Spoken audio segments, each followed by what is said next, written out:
سبحان اللہ وبحمدہ عدد خلقہ ورضا نفسہ وزنة عرشہ ومداد کلماتہ. سبحان اللہ، پاک ہے اللہ، وبحمدہ، اور اس کی تعریف کے ساتھ، یعنی میں اس کی پاکی بیان کرتی ہوں. عدد خلقہ، اس کی مخلوق کی تعداد کے مطابق، کے برابر. عدد گنتی، تعداد. خلق بمعنی مخلوق، یعنی جتنی اس کی مخلوق ہے، اس کی جتنی تعداد ہے، جتنی اس کی کریشن ہے، ان سب کی تعداد کے برابر، گنتی کے برابر. وردا، اور رضامندی، نفس ہی، اس کی نفس کی، یعنی اس کے نفس کی یا اللہ تعالی کی ذات جس چیز پہ راضی ہے اور جتنی تعریف پہ راضی ہے اتنی تعریف کرتی ہوں. وزنۃ عرشہ، اور اس کے عرش کے وزن کے برابر، یعنی جس عرش پر اللہ تعالی متمکن ہے اس کا جتنا وزن ہے ہم تو اس کا احاطہ بھی نہیں کر سکتے، اس کے برابر. ومداد، اور سیاہی، کلمات ہی، اس کے کلمات کے لکھنے کی. یعنی قرآن پاک میں آتا ہے کہ اگر سارے سمندر سیاہی بن جائیں اور اتنے ہی اور بھی، اور سارے درخت قلمیں بن جائیں اور اللہ کے کلمات، اس کی تعریف لکھی جانے لگے تو سارے سمندر خشک ہو جائیں، لیکن اللہ کی باتیں کبھی ختم نہ ہوں. تو اس لیے اس کے کلمات یا اس کی باتیں لکھنے کے لیے جتنی سیاہی چاہیے اس کے برابر. یہ مسنون تسبیح ہے اور بہت ہی خوبصورت. چند لفظ ہیں لیکن ایک بندہ مومن کے دل کے اندر اللہ تعالی کی محبت کے لیے، اس کی عظمت بیان کرنے کے لیے جو اس کے جذبات ہیں اس کی ایک عکاسی ہے. اب دیکھیں کہ اللہ تعالی کی ذات جتنی بلند ہے اور اس میں جتنی خوبیاں ہیں ان کا احاطہ کرنا ہم جیسے کم عقل اور حقیر انسانوں کے لیے ممکن ہی نہیں. نہ وہ ہماری عقل میں سما سکتا ہے، نہ ہمارے تصور میں، اور نہ ہی ہماری اتنی زندگی ہے، نہ ہماری اتنی قوت ہے، نہ اتنی طاقت ہے، مجال ہے کہ ہم واقعی اس کی تعریف کا حق ادا کر سکیں. اس کی تسبیح کائنات کی ہر چیز بیان کر رہی ہے. وَإِن مِّن شَيْءٍ إِلَّا يُسَبِّحُ بِحَمْدِهِ، کوئی چیز ایسی نہیں جو اس کی تسبیح نہ کر رہی ہو. وَلَٰكِن لَّا تَفْقَهُونَ تَسْبِيحَهُمْ، لیکن تم ان کی تسبیح کو سمجھتے نہیں ہو. سَبَّحَ لِلَّهِ مَا فِي السَّمَاوَاتِ وَمَا فِي الْأَرْضِ، تسبیح کر رہی ہے اللہ کی ہر وہ چیز جو آسمانوں میں ہے، ہر وہ جو زمین میں ہے. جب ہر چیز اس کی تسبیح میں لگی ہوئی ہے تو میری زبان اس کی تسبیح سے خالی کیوں رہے؟ اگر میں نہیں کروں گی تو میری محرومی ہے. اللہ تعالیٰ کا تو کچھ بھی نقصان نہیں. بے شمار فرشتے صرف پیدا ہی اس لیے ہوئے ہیں کہ وہ اللہ کی تسبیح بیان کریں، اس کی تعریف بیان کریں. اس لیے تسبیح کرنا سراسر خود انسان کے اپنے فائدے کے لیے ہے.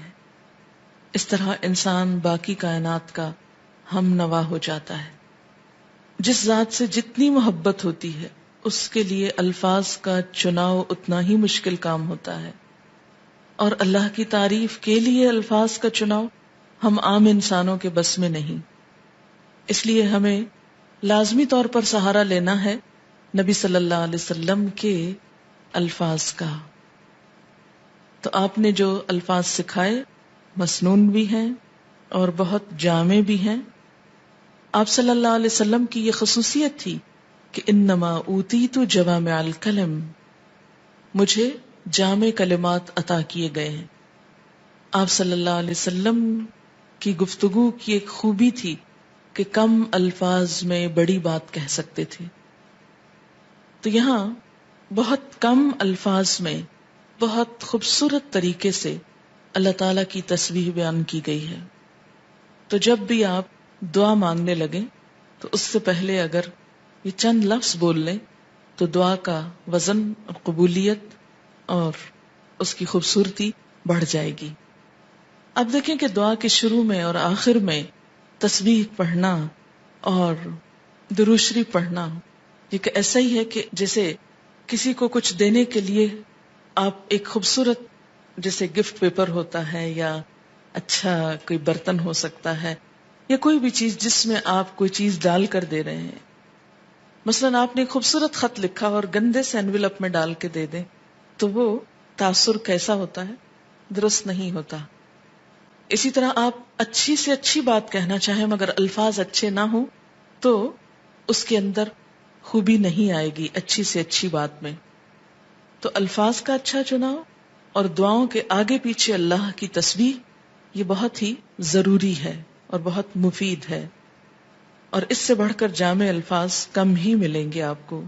اس لیے ان کو یاد بھی کر لیجئے اور عادت بھی بنا لیجئے. اب اس شعور کے ساتھ جو کچھ ہم نے اس کا معنی سمجھا ہے، مثلاً عدد خلقی ہی، تو آپ سوچئے ذرا کہ اس کی مخلوق کی گنتی. مثلاً کہا جاتا ہے کہ آسمانوں پر جتنے ستارے ہیں اگر ان کو فرضی نام دے دیے جائیں، مثلاً ABCD، تو ان ناموں سے پکارنے میں یا ان کی صرف گنتی کرنے میں 400 ملین سال چاہیے، کیونکہ انسان نمبر ایک تو احاطہ ہی نہیں کر سکتا. اور اگر صرف گننے لگے ان کو، صرف ستاروں کو، ابھی زمین کے ذرات کو نہیں، ریت کے ذرات کو نہیں، اگر آپ میں سے ہر ایک کو پورا کراچی شہر مثلاً سمندر کے کنارے پہنچ جائے اور ایک ایک گلاس ریت کا اٹھا کر اس کو دے دیا جائے ہر شخص کے کہ اس کے ذرات گنو، تو میرا خیال ہے کہ صرف وہ ذرے گننے میں اس کو کئی سال لگ جائیں، ایک عمر بیت جائے. تو ہم نہ تو یہ ذرات گن سکتے ہیں، نہ یہ ستارے گن سکتے ہیں، اور نہ ہی ہماری اتنی عمر ہے. تو یہ ایک تسبیح لے کے اگر ہم چند دفعہ سبحان اللہ کہہ بھی دیتے ہیں تو اس سے حق نہیں ادا ہوتا. سارا دن بھی بیٹھ کے تسبیح پڑھیں تو مت کبھی سوچیں کہ ہم بڑے عبادت گزار ہو گئے اور بہت کچھ کر لی. کچھ نہیں کیا. کبھی اپنی عبادت کا انسان کو غرور نہیں آنا چاہیے، نہ کبھی عبادت کے تکبر میں مبتلا ہوں، کیونکہ ہم اللہ کا حق ادا کر ہی نہیں سکتے. تو پھر جب انسان یہ کہتا ہے عدد خلقہ ہی، تو گویا وہ سب کچھ گنا گیا جو آپ ویسے نہیں گن سکتے. لیکن شرط یہ کہ دل سے کہیں عدد خلقہ ورضا نفسہ، اتنی تسبیح جس پہ وہ راضی ہو جائے. بس مجھے اس کو راضی کرنا ہے، میں جب تک تسبیح کروں گا جب تک وہ راضی ہو جائے، اس کی رضا کے برابر. وزنۃ عرشہ، اور وزن میں اس کا عرش، اس سے وزنی کوئی چیز نہیں، اور اس کے کلمات لکھنے کی سیاہی کے برابر. وہ کتنی ہے اس کا احاطہ بھی ہم نہیں کر سکتے. اب آپ دیکھیں لیکوڈ بھی آ گیا اور ایبسٹریکٹ چیز بھی آ گئی اور ٹھوس چیز بھی آ گئی، یعنی ہر چیز کا ایک طرح سے احاطہ کیا گیا. اب اس تصور کے ساتھ تسبیح پڑھی. سبحان اللہ و بحمدہ عدد خلقہ ورضا نفسہ وزنۃ عرشہ ومداد کلماتہ